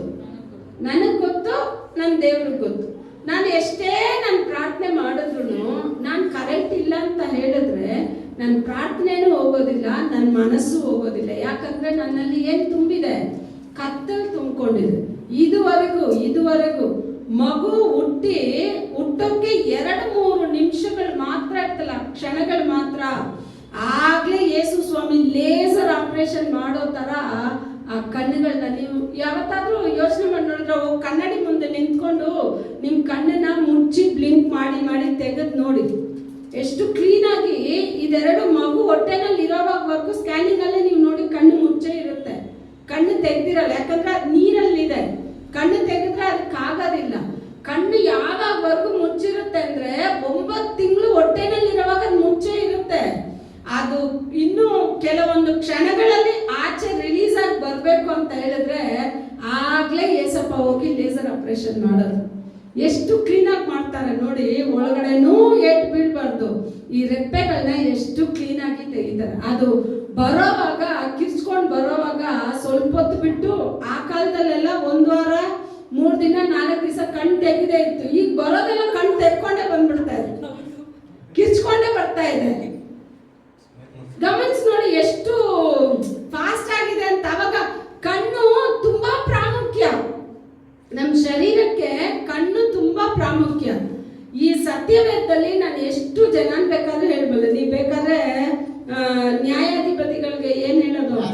ನ್ಯಾಯಸ್ಥಾಪಕರು ಬರ್ದಿಟ್ಕೊಳ್ಳಿ, ಓದ್ಬೇಡಿ, ಬರ್ದಿಟ್ಕೊಳ್ಳಿ. ನ್ಯಾಯಸ್ಥಾಪಕರು 14:3 ಇದೆಲ್ಲ ನಮ್ಗೆ ಚೆನ್ನಾಗಿ ಗೊತ್ತಿದೆ. ಸಿಂಸೋನ್ನ ಬಗ್ಗೆ ಅಲ್ಲಿ ಹೇಳುತ್ತೆ. ಈ ಸಿಂಸೋನ್ ಯಾರು ಅಂತ ಹೇಳಿದ್ರೆ, ಇವನು ಹೊಟ್ಟೆನಲ್ಲಿ ಗರ್ಭದಲ್ಲೇನೆ 14:3 ಸ್ಟಾರ್ಟ್ ಆಗುತ್ತೆ. ಸಿಂಸೋನ್ನ ಕಥೆನೇ ಎಲ್ಲಿಂದ ಅಂದ್ರೆ 12ನೇ ಚಾಪ್ಟರಿಂದ ಸ್ಟಾರ್ಟ್ ಆಗುತ್ತೆ. ಓಕೆನಾ? ಇವನೇನ್ ಮಾಡ್ತಾನೆ, ದೇವ್ರು ಇವನನ್ನ ತನ್ನ ತಾಯಿ ಗರ್ಭದಲ್ಲಿ ಬರೋಕ್ ಮುಂಚೆನೆ ದೇವ್ರು ಆಯ್ಕೆ ಮಾಡ್ಬಿಟ್ಟಿರೋ ಒಂದು ವ್ಯಕ್ತಿ ಯಾರಂದ್ರೆ ಸಿಂಸೋನ್. ಈಗ ಇವನ್ ಏನ್ ಮಾಡ್ಬಾರ್ದು ಅಂದ್ರೆ, ದೇವ್ರಿಗೆ ಅಂತ ಮೀಸಲಿಟ್ಟ ಇವನು ಅನ್ಯ ಜನಗಳಲ್ಲಿ ಹೋಗಿ ಸೇರ್ಬಾರ್ದು. ಆದ್ರೆ ಇವನ್ ಏನ್ ಮಾಡ್ತಾನೆ, ಈ 14ನೇ ಚಾಪ್ಟರ್ ಅಲ್ಲಿ ಅವ್ನು ತಿಮ್ನಾಥ್ ಒಂದು ಊರಿಗೆ ಹೋಗ್ಬಿಟ್ಟು ಅಲ್ಲಿ ಹೋಗಿ ಒಂದು ಹುಡುಗಿನ ನೋಡ್ಕೊಂಡು ಬಂದ್ಬಿಡ್ತಾನೆ. ಬಂದ್ಬಿಟ್ಟು ಅವ್ರ ಅಪ್ಪ ಮಾತ್ರ ಹೇಳ್ತಾನೆ, ನಾನು ಒಂದು ಹುಡುಗಿನ ನೋಡ್ಕೊಂಡು ಬಂದಿದ್ದೀನಿ, ನೀವು ಬನ್ನಿ ನನಗೆ ಹೆಣ್ಣು ಕೇಳಕ್ಕೆ ಅಂತ ಹೇಳ್ತಾರೆ. ಅವ್ರ ಅಮ್ಮ ಹೇಳ್ತಾರೆ, ನೀನ್ ದೇವ್ರಿಗೆ ಅಂತ ಹಾರಿಸ್ಕೊಂಡವನು, ನೀನು ಹೋಗಿ ಅನ್ಯ ಜನಗಳಲ್ಲಿ ಏನ್ ಮಾಡ್ಬಾರ್ದು, ಹೆಣ್ಣು ತೆಗಿಬಾರ್ದು. ಒಂದೇ ತೀರ್ಮಾನ ಹೇಳ್ತಾನೆ, ಅವಳು ನನ್ನ ಕಣ್ಣಿಗೆ ಇಷ್ಟ. ಏನಕ್ಕೆ ಇಷ್ಟ ಅಂತೆ? ಏನಕ್ಕೆ ಇಷ್ಟ? ಜೋರಾಗಿ ಹೇಳಿ, ಇರೋದು 4 ಜನ, ಜೋರಾಗಿ ಹೇಳಿ. ಕಣ್ಣಿಗೆ, ಅವಳು ನನ್ನ ಕಣ್ಣಿಗೆ ಇಷ್ಟ ಅಷ್ಟೇ, ನನಗೆ ಬೇರೆ ಕತೆ ಎಲ್ಲ ಬೇಡ, ನೀ ಬಂದು ಕೇಳಿ. ಆಯ್ತು, ಹೋದ್ರು. ಎಲ್ಲ ಜಗಳ ಎಲ್ಲ ಚಾಪ್ಟರ್ ಪೂರ್ತಿ ಓದಿ ಎಲ್ಲ ಮುಗಿಯುತ್ತೆ. ಎಲ್ಲ ಮುಗಿದ್ಮೇಲೆ ಮದ್ವೆನೂ ಆಗೋದಿಲ್ಲ. ಲಾಸ್ಟ್ ಎಲ್ಲಿ ಮಲಗಿರ್ತಾನೆ ಅಂದ್ರೆ ದೆರೀಲಾಲ ಮಡಿಲಲ್ಲಿ ಮಲಗಿರ್ತಾನೆ. ಅವಳೊಂದು ವೇಶ್ಯೆ. ಆದ್ರೆ ಇವನ್ ತನ್ನ ಮನ್ಸಲ್ಲಿ ಯಾರಿಗೂ ರಹಸ್ಯನ ಹೇಳ್ಬಾರ್ದು. ಆದ್ರೆ ಇವನ್ ಏನ್ ಮಾಡ್ತಾನೆ, ಬೇಸರದಿಂದ ರಹಸ್ಯನ ಹೇಳ್ಬಿಡ್ತಾನೆ. ದೇವರ ಮಹಿಮೆ ಅವನಿಂದ ಹೊರಟೋಗುತ್ತೆ. ಬೆಲಿಸ್ತಿಯರ್ ಬಂದು ಅವನ್ನ ಹಿಡ್ಕೊಳ್ಳೋವಾಗ ಅವನ್ ತನ್ನಲ್ಲಿ ಬಲ ಇದೆ ಅಂತ ತಿಳ್ಕೊಂಡು ಅವನ್ ಏನ್ ಮಾಡ್ತಾನೆ, ಹಂಗೆ ಎಲ್ಲಾರನ್ನೂ ಒದರ್ಸಿ ಹೇಳೋ ತರ ಹೇಳ್ತಾನೆ. ಅವನಲ್ಲಿ ಬಲ ಇಲ್ಲ, ದೇವ್ರ ಬಲ ಅವನನ್ನ ಬಿಟ್ಟು ಹೊರಟೋಗಿತ್ತು. ಮೊದಲು ಸಿಂಸೋನ್ನ ಯಾವ್ದು ಅವನ ಶರೀರದಿಂದ ಎತ್ತಿದ್ರು ಗೊತ್ತಾ? ಏನ್ನ ಕಿತ್ತಿದ್ರು? ಅವಾಗ ಕಣ್ಣು ಬೇಕಾ ಬೇಡ ಅನ್ನೋದು ನೀವೇ ತೀರ್ಮಾನ ಮಾಡ್ಕೊಳ್ಳಿ, ಸರಿನಾ? ಕಣ್ಣು ಬೇಕಾ ಬೇಡ ಅನ್ನೋದನ್ನ ಯಾರು ತೀರ್ಮಾನ ಮಾಡ್ಕೋಬೇಕು? ನೀವೇ ತೀರ್ಮಾನ ಮಾಡಿ. ಸಿಂಸೋನ್ನ ಫಸ್ಟ್ ಸೆರೆಯಾಗಿ ಹಿಡಿದ ತಕ್ಷಣನೇ ಫಸ್ಟ್ ಏನ್ ಮಾಡಿದ್ರು ಅಂದ್ರೆ, ಅವನ್ 2 ಕಣ್ಗಳನ್ನ ಕಿತ್ಬಿಟ್ರು, ಕುರುಡನ್ನಾಗಿ ಮಾಡ್ಬಿಟ್ರು. ಯಾವ ಕಣ್ಣಿಗೆ ನನಗೆ ಮೆಚ್ಚುಗೆ ಅಂತ ಹೇಳಿದ್ನೋ ಅದೇ ಕಣ್ಣು ಅವನಲ್ಲಿ ಇಲ್ಲ. ಅವಾಗ ಕಣ್ಣು ತುಂಬಾ ಪ್ರಾಮುಖ್ಯ. ಈಗ ಅವನಲ್ಲಿ ಬೆಳಕಿತ್ತು, ಬೆಳಕಿರುವಾಗ ಬಲ ಇತ್ತು. ಒಂದು ಕತ್ತೆ ಎಲುಬಿಂದ 3000 ಜನನ ಬೀಳಿಸಿದವನು ಯಾರು ಅಂದ್ರೆ ಸಿಂಸೋನ. ಸುಮ್ಗೆ ಅಲ್ಲ, ಪರಾಕ್ರಮಶಾಲಿ ಅವನು. ಅವನ ಬಲ ಎಷ್ಟು ಅಂದ್ರೆ, 2 ಈ ಕೋಟೆ ಬಾಗಿಲುಗಳಿರುತ್ತಲ್ಲ, ಎಷ್ಟು ದೊಡ್ಡದಾಗಿರುತ್ತೆ. ಆ 2 ಕೋಟೆ ಬಾಗಿಲನ್ನ ಚಿಕ್ಕದೊಂದು ಬಾಗಿಲು ತರ ಕಿತ್ತಿ ಹೆಗಲ ಮೇಲೆ ಇಟ್ಕೊಂಡು ನಡೆದೋಗ್ತಾ ಇದ್ದ ಅವನು. ಸಾಧಾರಣ ವ್ಯಕ್ತಿ ಅಲ್ಲ. ಅಂತ ಅವನು ತನ್ನ ಕಣ್ಣಿಂದ ಅವನ ಕಾರ್ಗತ್ತಲೆ ಅವನ ಶರೀರದಲ್ಲಿ ಕಣ್ಣು ಇರೋವಾಗ್ಲೇನೆ ಅವನ ಬಲ ಅವನ್ನ ಬಿಟ್ಟು ಹೊರಟೋಯ್ತು. ದೇವರ ಮಹಿಮೆ ಹೊರಟೋಯ್ತು. ಅವನು ದೇವ್ರ ಮಹಿಮೆ ಇಲ್ಲ ಅನ್ನೋ ಅರಿವೇ ಇಲ್ಲ. ಈಗ ಸಿಂಸೋನ್ ಬೆಲಿಸ್ತರ್ ಬಂದ್ರು, ಅವನ್ನ ಹಿಡಿದ್ರು. ಅವನ ಶರೀರದಿಂದ ಫಸ್ಟ್ ಏನೇನು ತೆಗೆದ್ರು ಅಂತ ಹೇಳಿದ್ರೆ ಕಣ್ಣನ್ನೇ ಕಿತ್ತಾಕಿದ್ರು. ಈಗ ಅವನಿಗೆ ಗೊತ್ತಾಯ್ತು, ಅಷ್ಟು ದೊಡ್ಡ ಪರಾಕ್ರಮಶಾಲಿಗೆ ಬೆಲಿಸ್ತರ್ ಕೊಟ್ಟ ಕೆಲಸ ಯಾವ್ದು ಗೊತ್ತಾ? ನೀವು ನಂಬೋದಿಲ್ಲ. ನಾವು ಒಂದು ನರಿನ ಹಿಡಿಯೋಕೆ ಕಷ್ಟ,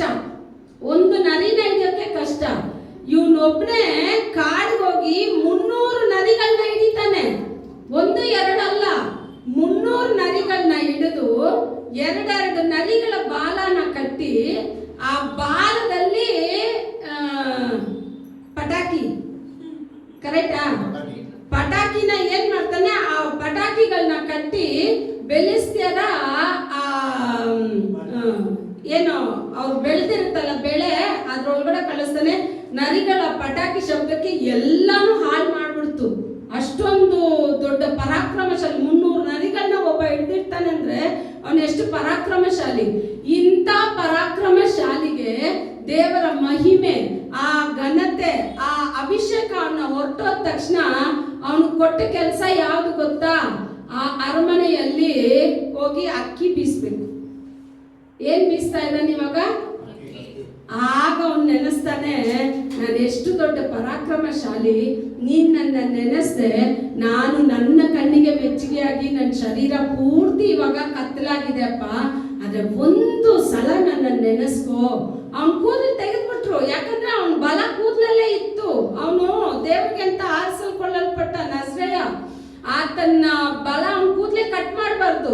ಅದನ್ನ ಹಂಗೆ ಕಟ್ಟಿ ಕಟ್ಟಿ ಇಕ್ತಾರೆ, ಅವ್ರು ಕೂದಲು ಕಟ್ ಮಾಡೋ ತರಾನೇ ಇಲ್ಲ ಅಂತ ಒಂದು ಬಲ ಹೊರಟೋಯ್ತು. ಈಗ ಅವನು ಅಳ್ತಾನೆ, ಅಪ್ಪ ಒಂದು ಸಲ ನನ್ನ ನೆನೆಸ್ಕೋ ಅಂತ ಕೇಳ್ತಾನೆ. ದೇವರು ನೋಡಿ ಅವನು ತನ್ನ ತಪ್ಪನ್ನ, ಎಷ್ಟೇ ಅವನು ತಪ್ಪು ಮಾಡಿದ್ರು ಯಾವಾಗ ದೇವರಲ್ಲಿ ನಮ್ಮನ್ನ ನಾವು ತಗ್ಗಿಸ್ಕೊಂಡ್ ಬಿಡ್ತೀವೋ, ನಾನ್ ಪರಿಶುದ್ಧತೆ ಅಂತ ಹೇಳಕ್ ಆಗಲ್ಲ, ನಮ್ಮಲ್ಲಿ ಕೊರತೆ ಇರುತ್ತೆ, ಪಾಪಗಳು ಬರುತ್ತೆ. ಆದ್ರೆ ಈ ಪಾಪನ ಮರೆಮಾಚಿ ಬಾಳ್ಬಾರ್ದು. ಯಾಕಂದ್ರೆ ವಚನ ಹೇಳ್ತಾ ಇದೆ, பாவங்களை மறைக்கிறவன் வாழ்வடைய மாட்டான், அவைகளை அறிக்கை செய்து விட்டு விடுகிறவனோ இரக்கம் பெறுவான். ಕನ್ನಡದಲ್ಲಿ ಹೇಳಿ ಟಕ್ಕಂತ, ತಮಿಳಲ್ಲಿ ಹೇಳುವಾಗ ಕನ್ನಡದಲ್ಲಿ ಹೇಳ್ಬಿಡಿ. ಪಾಪಗಳನ್ನ ಮರೆಮಾಚುವವನು ಜೀವ ಹೊಂದೋದಿಲ್ಲ, ಅವುಗಳನ್ನ ಅರಿಕೆ ಮಾಡಿ ಬಿಟ್ಟು ಬಿಡೋವನಿಗೆ ದೇವ್ರ ಕೃಪೆ ಸಿಗುತ್ತಂತೆ. ಆಗ ಇವನ್ ಏನ್ ಮಾಡ್ದ, ತನ್ನ ತಪ್ಪನ್ನ ಅರಿತುಕೊಂಡ, ಅಪ್ಪ ಒಂದು ಸಲ ನನ್ನ ನೆನಪು ಮಾಡು, ನಾನು ಈ ಫೆಲಿಸ್ತಿಯರ ರಾಜ್ಯದಲ್ಲಿ ಇದ್ದೀನಿ ಅಂತ ಹೇಳಿ ಅವನ ಅಳೋವಾಗ ದೇವರ ಅವನ ಕೂಗಿಗೆ ಕಿವಿ ಕೊಟ್ಟು ಮತ್ತೆ ಅವನ ತಲೆನಲ್ಲಿ ಕೂದಲು ಬೆಳೆಯೋಕೆ ಸ್ಟಾರ್ಟ್ ಮಾಡ. ಅವರು ಬೆಲಿಸ್ತಾರೆ ಏನ್ ತಿಳ್ಕೊಂಡ್ಬಿಟ್ರು, ಒಂದ್ಸಲ ತೆಗೆದ್ಬಿಟ್ರೆ ಅವನ ಬಲ ಹೊರಟೋಯ್ತು, ಕಣ್ಣು ಕಿತ್ತಾಕಿದ್ವಿ, ಅವನಿಂದ ಏನು ಮಾಡಕ್ ಆಗಲ್ಲ ಅಂತ ಹೇಳಿ. ದೇವರ ಮಕ್ಕಳು ತಮ್ಮ ತಪ್ಪನ್ನ ತಿದ್ದುಕೊಂಡು ದೇವರ ಸಮ್ಮುಖದಲ್ಲಿ ಕ್ಷಮಾಪಣೆಗೆ ಹೋಗ್ಬಿಟ್ರೆ ದೇವರು ಮತ್ತೆ ಅವ್ರನ್ನ ಬಲದಿಂದ ತುಂಬಿಸೋಕೆ ದೇವರಿಂದ ಮಾತ್ರನೇ ಸಾಧ್ಯ, ಯಾವ ಮನುಷ್ಯನಿಂದ ಸಾಧ್ಯ ಅಲ್ಲ. ಈಗ ಏನ್ ಮಾಡ್ತಾರೆ, ಅವನ ತಲೆ ಮೇಲೆ ಬೆಳೆದಿರೋ ಕೂದಲ್ನ ಮರ್ತು ಬಿಟ್ರು. ಅವ್ರು ಬೆಲಿಸ್ತಾರೆ ಏನ್ ಮಾಡ್ಬಿಟ್ರು, ಅವನ ತಲೆ ಮೇಲೆ ಬಂದಿರೋ ಕೂದಲ್ನ ಮರ್ತು ಬಿಟ್ರು. ಅವ್ರು ಏನ್ ಮಾಡ್ತಾರೆ, ಇವ್ನು ಎಷ್ಟೆಷ್ಟು ಕಾರ್ಯ ನಮ್ಮ ದೇಶದಲ್ಲಿ ಮಾಡ್ದ, ಅವ್ನ ಹಿಡ್ಕೊಂಡ್ ಬಂದ್ರು ಅಂತ ಹೇಳಿ ಅವನ್ನ ಏನಕ್ಕೆ ಕರ್ಕೊಂಡ್ ಬರ್ತಾರೆ ಅಂದ್ರೆ ತಮಾಷೆ ಮಾಡೋಕೆ. ಇವಾಗ ಕಣ್ಣಿಲ್ಲ ಅಲ್ಲ, ಈ ಕಡೆ ಚುಚ್ಚುದ್ರು, ಈ ಕಡೆ ಹೊಡೆದ್ರು, ಅವ್ನ ಎಲ್ಲಾ ಕಡೆ ಸುತ್ತಿ ನೋಡ್ಬೇಕಲ್ಲ, ಆ ತರ ತಮಾಷೆ ಮಾಡೋಕೆ ಆ ರಾಜ್ಯದಲ್ಲಿ ತುಂಬಾ ಜನ ನೆರೆದಿದ್ರು. ಈ ತರ ದೊಡ್ಡ ಪಿಲ್ಲರ್ ಇರುತ್ತಲ್ಲ, ಆ 2 ಪಿಲ್ಲರ್ಗಳ ಮಧ್ಯದಲ್ಲಿ ಅವನ್ನ ಕಟ್ಟಾಕ್ಬಿಟ್ಟಿದ್ರು. ಅವನೇನ್ ಮಾಡ್ತಾನೆ, ಒಂದು ಚಿಕ್ಕ ಹುಡುಗನ್ನ ಕರೆದು ನಾನು ನಿಂತಿರೋ ಪಿಲ್ಲರ್ ಎಲ್ಲಿದೆ ಅಂತ ಕೇಳ್ತಾನೆ. ಆ ಹುಡುಗ ಹೇಳ್ತಾನೆ, ಈ ಪಿಲ್ಲರು ಈ ಪೂರ್ತಿ ಅರಮನೆಗೆನೆ ಸೆಂಟರ್, ಈ ಪಿಲ್ಲರ್ನ ಅಲ್ಲಾಡ್ಸಿದ್ರೆ ಪೂರ್ತಿ ಅರಮನೆ ಬಿದ್ದೋಗುತ್ತೆ. ಅವಾಗ ಅದನ್ನ ಗಟ್ಟಿಯಾಗಿ ಹಿಡ್ಕೊಂಡು ಅವ್ನ ದೇವರಲ್ಲಿ ಕೇಳ್ತಾನೆ, ಒಂದು ಸಲ ನನ್ನ ನೆನ್ಸಪ್ಪ ಅಂತ ಹೇಳಿದ್ರೆ ದೇವ್ರು ಏನ್ ಮಾಡ್ತಾರೆ, ಅವ್ನ ಕಣ್ಣನ್ನ ಒಂದ್ಸಲ ತೆಗಿತಾನೆ. ಅಷ್ಟು ಬಲದಿಂದ ಅವನ್ ಏನ್ ಮಾಡ್ತಾನೆ, ಆ ಸ್ತಂಭನ ಪಿಲ್ಲರ್ನ ಕದಲ್ಸ್ತಾನೆ. ನೋಡಿ, ಅವನ್ ಜೀವಂತವಾಗಿದ್ದಾಗ ಸಾಯಿಸಿದವ್ರಿಗಿಂತ ಅವನ್ ಸಾಯೋ ಟೈಮಲ್ಲಿ ಅವನ ಅರಮನೆಯಲ್ಲಿರೋ ಅಷ್ಟು ಜನನು ಕೊಂದಾಕಿನೇ ಸತ್ತ. ಅಂತ ಒಂದು ಬಲವನ್ನ ಕೊಟ್ರು. ಆಗ ನನ್ನ ಶರೀರ ಬೆಳಕಾಗಿರ್ಬೇಕು ಅಂತ ಹೇಳಿದ್ರೆ, ನನ್ನ ಶರೀರಕ್ಕೆ ದೀಪ ಯಾವುದು ಅಂತ ಹೇಳಿದ್ರೆ ನನ್ನ ಕಣ್ಣು. ಅದಕ್ಕೆ ದೇವರು ಹೇಳ್ತಾರೆ, ನಿನ್ನ ಕಣ್ಣನ್ನ ಎಲ್ಲಿ ದೃಷ್ಟಿಸಿ ನೋಡ್ಬೇಕು. ನಾನು ಲೋಕದಲ್ಲಿ ನನ್ನ ಸುಮಾರು ಸಲ ಹೇಳಿದ್ರಲ್ಲ, ಹಂದಿ ಯಾವಾಗ್ಲೂ ಏನನ್ನ ನೋಡ್ತಾ ಇರುತ್ತೆ, ಕೆಳಗಡೆನೇ ನೋಡುತ್ತೆ, ಕೆಳಗಡೆ ಏನೇನಿದೆಯೋ. ಯಾವತ್ತಾದ್ರೂ ನೀವು ಹೋಗಿ ಹಂದಿ ಮೇಯಿಸೋರ ಹತ್ರ ನಿಂತ್ಕೊಂಡು ನೋಡಿ, ಯಾವತ್ತನ ಒಂದು ಸಲನಾದ್ರೂ ನಾಯಾದ್ರೂ ಒಂದು ಸಲನಾದ್ರೂ ಕೆಳಗಡೆ ಮಲಗಿ ತಿರುಗಿ ಆಕಾಶ ನೋಡುತ್ತೆ, ನೋಡಿದ್ರೆ ಹಿಂಗ್ ಉರ್ಲೋವಾಗ. ಹಂದಿ ಒಂದು ಸಲ ರೊಚ್ಚೆನಲ್ಲಿರೋವಾಗ್ಲೂ ಹಿಂಗೇ ಬಿದ್ದಿರುತ್ತೆ, ಆಚೆ ಬಂದ್ರೂ ಹಂಗೆ ಬಿದ್ದಿರುತ್ತೆ. ಅದು ಯಾವಾಗ್ಲೂ ಏನೇನು ನೋಡೋದಿಲ್ಲ, ಆಕಾಶ ನೋಡೋದೇ ಇಲ್ಲ. ಯಾವಾಗ ಅದು ಆಕಾಶ ನೋಡುತ್ತೆ ಗೊತ್ತಾ, ಇನ್ನು ಕೆಲವೊಂದು ಕ್ಷಣದಲ್ಲಿ ಅದನ್ನ ಸಾಯಿಸ್ತಾರಂದ್ರೆ 2 ಕಾಲು 2 ಕಡೆ ಕಟ್ಬಿಟ್ಟು ಹಿಂಗ್ ಹೊತ್ಕೊಂಡು ಹೋಗ್ತಾರೆ. ಇದ್ರಲ್ಲಿ ದೊಡ್ಡದು ಒಂದು ದೊಣ್ಣೆನಲ್ಲಿ ಕಟ್ಬಿಟ್ಟು ಹಿಂಗ್ ಎತ್ಕೊಂಡು ಆವಾಗ ಹಂದಿ ಏನಾಗುತ್ತೆ, ಹಿಂಗ್ ತಲೆ ಕೆಳಗಡೆ ಆಗ ನೋಡುತ್ತಾ, ಅಯ್ಯೋ ಎಷ್ಟು ದೊಡ್ಡ ಆಕಾಶ, ಎಷ್ಟು ಸುಂದರವಾಗಿದೆ ಅಂತ ಹೇಳಿ ಸಾಯೋಕ್ ಮುಂಚೆ ನೋಡುತ್ತೆ. ನಾವು ಸಾಯೋಕ್ ಮುಂಚೆ ನೋಡೋದು ಬೇಡ, ಇರೋವಾಗ್ಲೇನೆ ನೋಡೋದು. ದೇವ್ರು ಹೇಳ್ತಾರೆ, ವಚನ ಹೇಳ್ತಾ ಇದೆ, 121ನೇ ಕೀರ್ತನೆ ಹೇಳ್ತಾ ಇದೆ, ನಾನು ಕಣ್ಣೆತ್ತಿ ಪರ್ವತ ಕಡೆಗೆ ನೋಡುವೆ, ನನ್ನ ಸಹಾಯವು ಎಲ್ಲಿಂದ ಬರುವುದು, ಭೂಮಿ ಆಕಾಶಗಳನ್ನ. ಆಗ ದೇವರ ಮಕ್ಕಳ ಕಣ್ಗಳು ಭೂಮಿಯಲ್ಲಿರೋದನ್ನ ನೋಡ್ಬಾರ್ದು, ದೇವರ ಮಕ್ಕಳ ಕಣ್ಗಳು ಪ್ರತಿ ಸಲ ಪರ್ವತ ನೋಡ್ಬೇಕು, ದೇವರನ್ನೇ ದೃಷ್ಟಿಸಿ ನೋಡ್ಬೇಕು. ಯಾಕೆ ನೀವು ಪ್ರೇಯರ್ ಮಾಡೋವಾಗೆಲ್ಲ ಹಿಂಗ್ ಬಗ್ಗಿ ಮಾಡೋದು, ದೇವರ ಸಮ್ಮುಖದಲ್ಲಿ ನಾವು ತಗ್ಗಿಸ್ಬೇಕು. ಪ್ರಾರ್ಥನೆ ಮಾಡುವಾಗ, ಹಾಡುವಾಗ ಯಾವಾಗ್ಲೂ ನಮ್ಮ ತಲೆ ಹೆಂಗಿರ್ಬೇಕಂದ್ರೆ ಆಕಾಶದ ಕಡೆಗೆ ಎತ್ತಿರ್ಬೇಕಪ್ಪ. ನಾನು ಭೂಮಿಯಲ್ಲಿರೋರ್ನ ಸ್ತುತಿಸ್ತಾ ಇಲ್ಲ, ಪರಲೋಕದಲ್ಲಿ ವಾಸ ಮಾಡುವ ನನ್ನ ತಂದೆನ ನಾನು ಸ್ತುತಿಸ್ತಾ ಇದ್ದೀನಿ. ನನ್ನ ಕಣ್ಣು ಯಾರನ್ನ ನೋಡ್ಬೇಕಂದ್ರೆ ನಿನ್ನನ್ನು ಮಾತ್ರ ನೋಡ್ಬೇಕು, ಯಾಕಂದ್ರೆ ನನ್ನ ಸಹಾಯ ಅಲ್ಲಿಂದಲೇ ಬರುತ್ತದೆ ಅಂತ ಹೇಳಿ. ಆಗ ಕಣ್ಣು ನಮ್ಮ ಶರೀರಕ್ಕೆ ತುಂಬಾ ಪ್ರಾಮುಖ್ಯ. ಈಗ ಹೇಳಿ, ನಿಮ್ಮ ಶರೀರಕ್ಕೆ ಯಾವುದು ಬೆಳಕು? ಸುಮ್ಗೆ ಹೇಳ್ಬೇಡ, ನಾನ್ ಲೋಕಕ್ಕೆ ಬೆಳಕು, ನಮ್ಮ ಬೆಳಕಲ್ಲಿ ಒಂದ್ ಸೊಳ್ಳೆನೂ ಬರೋದಿಲ್ಲ. ನಮ್ಮ ಬೆಳಕಲ್ಲಿ ಒಂದ್ ಸೊಳ್ಳೆನೂ ಬರೋದಿಲ್ಲ. ಯಾಕಂದ್ರೆ ಬೆಳಕು ಅಂತ ಹೇಳ್ತೀವಿ, ಅಲ್ಲಿ ಬೆಳಕಿಲ್ಲ, ಕಾರ್ಗತ್ತಲು ತುಂಬಿದೆ. ವಚನ ಹೇಳ್ತಾ ಇದೆ, 2 ಪೇತ್ರದಲ್ಲಿ ಹೇಳ್ತಾ ಇದೆ, ಕಾರ್ಗತ್ತಲಿಂದ ದೇವರು ನಮ್ಮನ್ನ ಕರ್ಕೊಂಡು ಬಂದ್ರು. ಯಾವುದಕ್ಕೆ ಅಂದ್ರೆ ಈ ಬೆಳಕಿನ ದೇವರ ಮಹಿಮೆಯನ್ನ ಸಾರೋಕೆ. ಆ ಬೆಳಕಿನ ಮಹಿಮೆಯ ಅರಸನನ್ನ ನಾನು ಸಾರ್ಬೇಕು ಅಂದ್ರೆ ನಾನು ಬೆಳಕಾಗಿ ಮಾರ್ಪಡ್ಬೇಕು ಅನ್ನೋದೇ ದೇವರ ಇಷ್ಟ. ಆಗ ನನ್ನ ಕಣ್ಣು ಯಾವಾಗ್ಲೂ ಯಾರನ್ನು ನೋಡ್ಬೇಕು ಅಂತ ಹೇಳಿದ್ರೆ ಪರಲೋಕ ದೇವರ ಕಡೆಗೆ ನೋಡ್ಬೇಕು. ನೀವೇ ಯೋಚನೆ ಮಾಡಿ ನೋಡಿ, ಆ ತೋಟದಲ್ಲಿ ಯಾವುದು ಕಡಿಮೆನೇ ಇಲ್ಲ ಅಲ್ವಾ? ದೇವ್ರು ಎಷ್ಟು ಚೆನ್ನಾಗಿ ತೋಟನ ಅವರು ಡಿಸೈನ್ ಮಾಡಿ ಏನೇನ್ ಬೇಕು ಪ್ರತಿಯೊಂದು ತೋಟದಲ್ಲಿ ಇದೆ. ನೀನ್ ಎಲ್ಲಾನು ನೋಡು, ಜೀವ ವೃಕ್ಷನೂ ಇದೆ. ಅದನ್ನ ನೋಡು ಅಂದ್ರೆ ಅದನ್ನ ನೋಡಿಲ್ಲ, ಯಾವ್ದು ಬೀಳ್ಸುತ್ತ ಅದನ್ನೇ ನೋಡ್ಕೊಂಡು ಹೋಗ್ತಾರೆ. ದಿನಾ ತೋಟದಲ್ಲಿ ಹಿಂಗ್ ನಡೆಯೋದು, ಹಿಂಗೇ ನೋಡ್ಕೊಂಡು ನಡೆಯೋದು. ತಲೆ ಈ ಕಡೆ, ಮುಖ ಈ ಕಡೆ. ಅದಲ್ಲ, ತೋಟದಲ್ಲಿ ಅವಳು ಯಾವ್ದನ್ನ ನೋಡ್ಕೊಂಡೇ ನಡೀತಾ ಇದ್ಲೋ ಅದು ಒಂದ್ ದಿವಸ ಅವಳನ್ನ ಆಕರ್ಷಣೆ ಮಾಡ್ಬಿಡ್ತು. ನಾವ್ ಯಾವ್ದನ್ನ ನೋಡ್ತೀವೋ ಅದು ನಮ್ಮನ್ನ ಆಕರ್ಷಣೆ ಮಾಡ್ಬಿಡ್ತು ಅಂತ ಹೇಳಿದ್ರೆ ನಾವು ಅಲ್ಲಿಗೆನೆ ನಮ್ ಶರೀರ ಪೂರ್ತಿ ಕಾರ್ಗತ್ತಲಲ್ಲಿ ಹೋಗ್ಬಿಡುತ್ತೆ. ಈ ತೋಟದ ಜೀವಿತ ಎಷ್ಟು ಉನ್ನತವಾದ ಜೀವಿತ. ತೋಟದಲ್ಲಿ ಎಲ್ಲ ಏನು ಕಡಿಮೆನೇ ಇಲ್ಲ. ಅವ್ರು ಕಷ್ಟ ಬೀಳ್ಬೇಕಾದಿಲ್ಲ, ದುಡಿಬೇಕಾದಿಲ್ಲ, ಏನೂ ಇಲ್ಲ. ಏನ್ ಬೇಕೋ ಅವ್ರು ತಿನ್ಬೋದು, ಎಲ್ಲಿ ಬೇಕಾದ್ರೂ ಅವ್ರು ಹೋಗ್ಬೋದಾಗಿತ್ತು. ತೋಟದ ಜೀವಿತ ಅಷ್ಟು ಅದ್ಭುತವಾದ ಜೀವಿತ. ಇವ್ಳು ಏನ್ ಮಾಡಿದ್ಲು, ಆ ಹಣ್ಣು, ನೀವು ಹೋಗ್ಬಿಟ್ಟು ಆದಿಕಾಂಡ 3ನೇ ಅಧಿಕಾರ ಓದ್ ನೋಡಿ. ಅವ್ಳು ಹೇಳ್ತಾಳೆ ಸೈತಾನ್ ಹತ್ರ, ಆ ಹಣ್ಣು ನೋಡೋಕೆ ತುಂಬಾ ಚೆನ್ನಾಗಿದೆ, ಅದ್ ಹಂಗೆ ನನ್ನನ್ನ ಆಕರ್ಷಣೆ ಮಾಡ್ತಾ ಇದೆ. ಏನ್ ಮಾಡ್ತಾ ಇದೆ? ಆಕರ್ಷಣೆ ಮಾಡ್ತು. ಒಳಗಡೆ ಹೋಯ್ತು. ನೀನ್ ಎಲ್ಲೋದೆ? ತೋಟದಿಂದನೇ ಆಚೆ. ಯಾವ ತೋಟದಲ್ಲಿ ನಮ್ಮನ್ನ ದೇವ್ರು ಇಟ್ಟಿದ್ರು ಆ ತೋಟದಿಂದನೇ ಆಚೆ ತಳ್ಳಿದ್ರು. ಯಾಕೆ ಅಂತ ಹೇಳಿದ್ರೆ ಯಾವ್ದು ಸರಿ ಇಲ್ಲ, ಅವಾಗ ನಿಮ್ ಶರೀರಕ್ಕೆ ಬೆಳಕು ಯಾವ್ದಪ್ಪ? ಕಣ್ಣು. ಇವಾಗ ಕಣ್ಣು ಅಂಗಡಿ ರೋಡಲ್ಲಿ ನಡ್ಕೊಂಡು ಹೋಗ್ತಾರೆ, ಅವಾಗ 1000 ರೂಪಾಯಿಗೆ 3 ಡ್ರೆಸ್ ಅಂದ್ರೆ ಕಣ್ಣು ಹಿಂಗ ಆಗ್ಬಿಡ್ಬಾರ್ದು. ಒಂದು ಯೋಚನೆ ಮಾಡ್ಬೇಕು, 1000 ರೂಪಾಯಿಗೆ ನಾನು 3 ಡ್ರೆಸ್ ತಗೊಳ್ಳೋ ಬದಲು ನನ್ನ ಹತ್ರ ಡ್ರೆಸ್ ಜಾಸ್ತಿ ಇದೆ. ಈ 1000 ರೂಪಾಯಿ ನಾನು ತಂದು ದೇವರ ಸೇವೆನಲ್ಲಿ ಹಾಕಿದ್ರೆ ದೇವರ ಆಲಯಕ್ಕಾಗುತ್ತೆ. ದೇವರ ಹತ್ರ ಅದನ್ನೇ ಅರಿಕೆ ಮಾಡಿ, ಅಪ್ಪ ನನ್ನ ಶರೀರಕ್ಕೆ ಒಳ್ಳೆ ಆರೋಗ್ಯನ ಕೊಡು, ನನ್ನ ಡಾಕ್ಟರ್ಗೆ ಸುರಿಯೋ ದುಡ್ಡನ್ನ ತಗೊಂಡ್ ಬಂದು ನಿನ್ನ ಆಲಯದಲ್ಲಿ ಹಾಕ್ತೀನಿ.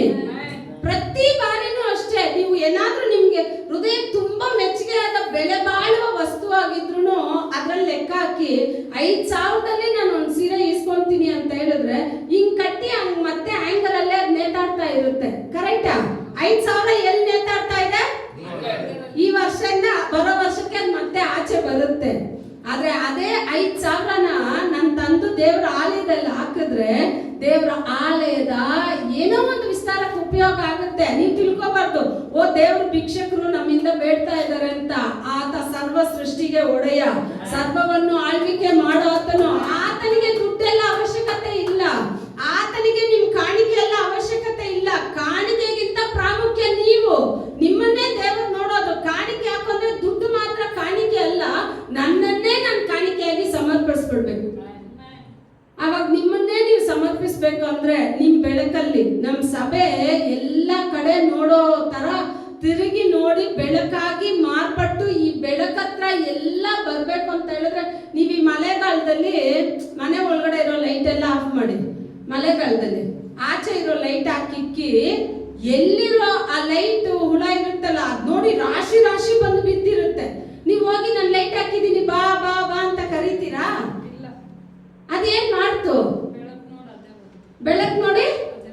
ಇವಾಗ ಅದೇ ಯಾರು ಬಂದಿಲ್ಲ ಅಂತ ಹೇಳಿದ್ರೆ ನಿಮ್ಮಲ್ಲಿ ಇನ್ನು ಏನ್ ನೋಡಿಲ್ಲ. ನಮ್ಮಲ್ಲಿ ನಿಮ್ಮನ್ನ ಮಾತ್ರ ಸೇರಿಸಲ್ಲ, ನನ್ನನ್ನು ಸೇರಿಸ್ತೀನಿ. ಲೈಟ್ ನೋಡಿಲ್ಲ. ಅದನ್ನ ಇವತ್ತು ದೇವರ ಹತ್ರ ಕೇಳಿ, ಅಪ್ಪ ನನ್ನನ್ನ ಬೆಳಕಾಗಿ ಮಾರ್ಪಡಿಸು, ನನ್ನ ಬೆಳಕಲ್ಲಿ ಎಲ್ಲರೂ ಬರ್ಬೇಕು ದೇವ್ರೆ. ಆ ಬೆಳಕು ನಾನಲ್ಲ, ನನ್ನಲ್ಲಿ ಬೆಳಗೋ ಬೆಳಕು ಆ ಜ್ಯೋತಿ ನೀನೇಸಪ್ಪ. ನಿನ್ನ ನೋಡಿ ಎಲ್ಲರೂ ನನ್ನಲ್ಲಿ ಬರ್ಬೇಕು. ಆಗ ನನ್ನ ಶರೀರ ಏನಾಗಿರ್ಬೇಕಂದ್ರೆ ಬೆಳಕಾಗಿ ಮಾರ್ಪಡ್ಬೇಕು. ಆ ಬೆಳಕಲ್ಲಿ ಪ್ರತಿ ಜನ ಬಂದೇ ಬರ್ತಾರೆ. ನೀವು ನೀವು ನೀವು ತಿಳ್ಕೊಂಡಿರೋ ತರ ಅಲ್ಲ.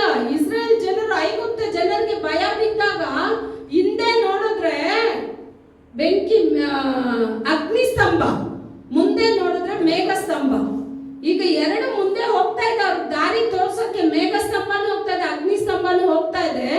ಐಗುಪ್ತರು ಇಸ್ರೇಲ್ ಅನ್ನ ಮುಟ್ಟೋಕೆ ಹತ್ರ ಬರೋವಾಗ ಆ ಅಗ್ನಿಸ್ತಂಭ ಮುಂದೆಯಿಂದ ಹೋಗಿ ಹಿಂದೆ ನಿಲ್ತಂತೆ, ಯಾಕಂದ್ರೆ ತಮ್ಮ ಜನರಿಗೆ ಕಾವಲಾಗಿ. ಆಗ ದೇವರು ನಮಗೆ ಅಗ್ನಿಸ್ತಂಭವಾಗಿ ಮೇಘಸ್ತಂಭವಾಗಿ ಆತನ ಬರ್ಬೇಕು. ಹಗಲಿರುಳು ನನ್ನ ಬಗ್ಗೆ ದೇವ್ರ ಚಿಂತೆ ಮಾಡ್ತಾನೆ ಇರ್ಬೇಕು, ನನ್ನ ದೇವ್ರ ಗಮನನ ಸೆಳೀತಾನೆ ಇರ್ಬೇಕು, ನಾನು ಸುಮ್ಗೆ ಇರಬಾರ್ದು. ಯಾವಾಗ್ಲೂ ಎದ್ರೆ ಕುಂತ್ರೆ ಯಾವಾಗ ಇವಾಗ ನಾವು ಹೇಳ್ತೀವಲ್ಲ ಸ್ತೋತ್ರ ಸ್ತೋತ್ರ ಅಂತ, ಆ ತರ ಅಲ್ಲ. ದೇವ್ರು ನೋಡೋ ಕಡೆ ಎಲ್ಲ ವಸಂತಿ, ದೇವ್ರು ನೋಡೋ ಕಡೆ ಎಲ್ಲ ಮಾದೇಶ್, ದೇವ್ರು ನೋಡೋ ಕಡೆ ಎಲ್ಲ ಉದಯ್ ಬ್ರದರ್, ದೇವ್ರು ನೋಡೋ ಕಡೆ ಎಲ್ಲ ನೇತ್ರ. ಈ ತರ ಒಬ್ರೊಬ್ರು ಆತನ ಗಮನನ ಸೆಳೆದು ಬಿಡ್ಬೇಕು. ಪರಲೋಕದ ಗಮನನ ಸೆಳೆಯೋ ಕೆಲಸನೇ ಇವತ್ತು ನಮಗ್ ಬೇಕು. ನಾವು ಲೋಕದಲ್ಲಿ ಸೆಳೆಯೋಕೆ ಲೋಕದ ಕಾರ್ಯಗಳನ್ನು ನೋಡ್ತಾ ಇದ್ದೀವಿ, ಲೋಕದ ಕಾರ್ಯ ನಮಗ್ ಬೇಡ. ಅಪ್ಪ, ನಿನ್ನ ಗಮನನ ನಾನು ಸೆಳಿಬೇಕು, ನಿನ್ನ ಗಮನ ಯಾವಾಗ್ಲೂ ನನ್ನ ಮೇಲೆ ಇರಬೇಕು ಅಂತ ಹೇಳಿದ್ರೆ ನಿನ್ನ ವಾಕ್ಯಕ್ಕೆ ನಾನು ಭಯ ಉಳ್ಳವನಾಗಿ ನಡಿಬೇಕು. ನನ್ನನ್ನು ಕಾರ್ಗತ್ತಲಿಂದ ಬಿಡಿಸಿದೆ, ನಾನು ನಿನಗೆ ಬೆಳಕಾಗಿ ಮಾರ್ಪಡಬೇಕು ಅಂತ ನೀವು ಕೇಳಿ, ದೇವರು ಖಂಡಿತ ನಿಮ್ಮನ್ನ ಬೆಳಕಾಗಿ ಮಾರ್ಪಡಿಸ್ತಾರೆ. ದೇವರು ತಾನೇ ನಿಮ್ಮನ್ನ ಆಶೀರ್ವದಿಸ್ತಾರೆ.